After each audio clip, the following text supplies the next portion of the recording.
तो प्लॅन तर नव्हता न बोलायचा तिच्याशी रुचिताशी. नाही, जेव्हा तुझ्यासोबत तिचं भांडण झालं होतं मुद्दा तिचा होता, पण त्या पॉइंटला तुझं आणि सागर दादाचं भांडण चालू होतं. तर त्याच्यामुळे माझं असं झालं की नको करू ना, थांब थांब. आणि ती खूप विचित्र, खूप काय काय काय काय बोलत होती. तिने नाही का ते हे ठेवलंच नाही की भाई ही आपली मैत्रीण आहे, हे ठेवलंच नाही. हा मुद्दा होता. पण लिमिट नाही ठेवलीस तू. हे बोलत होती तू लोकांच्या कॅरेक्टरवर जातेस, तू बिलो. कारण तू बोललीस, तू काय बोलली की तू चोरी करतेस. हे मी बोलला आता मी तुझं काढू, मग मी बोलले हा मग हेच म्हणते ना, तू बॅकग्राऊंड कशाला काढलंस.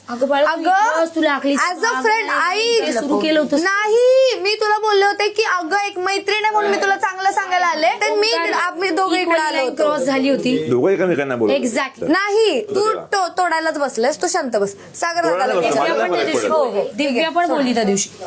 रुचिता ही व्यवस्थित सांगत होती तुला, दोघं ऐक. पण जणांनी लाईन क्रॉस केली, तू त्या दिवशी बघितलेलं आहे. पण तू खूप हायपर झाली होतीस आधी. एक्झॅक्टली. ती ह्या सिच्युएशन मध्ये ती जेव्हा ओरडली ना, मला असं हर्ट झालं की इतके लोक आहेत आणि ती माझ्या समोर. तिथं कोण तिसरं होतं.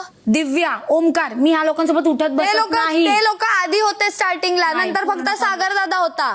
जे झालं ते विसरून जा. डोळीवरती वाड्यावरती पण तुमच्या झाली. दोघींना एकमेकांच्या फिलिंग्स हे माहिती नाही आहेत. कळत. उगाच एक सगळं भांडू नका. भांडू नका. त्यांनी आता युनिटी बद्दल बोलले आणि का घरासमोर राडा करायचा, मला ह्या लोकांना नाही दाखवायचंय. ऐक ना, युनिटी म्हणजे काय. मी तू माझी मैत्रीण आहे, मी तुझा चुका दाखवून देणार. ही पण एक युनिटीच आहे. कोणी बोललं नाही पाहिजे. आपल्या जे चुका आहे ते आपल्याला रोशन सांग. दादा गप्प बस.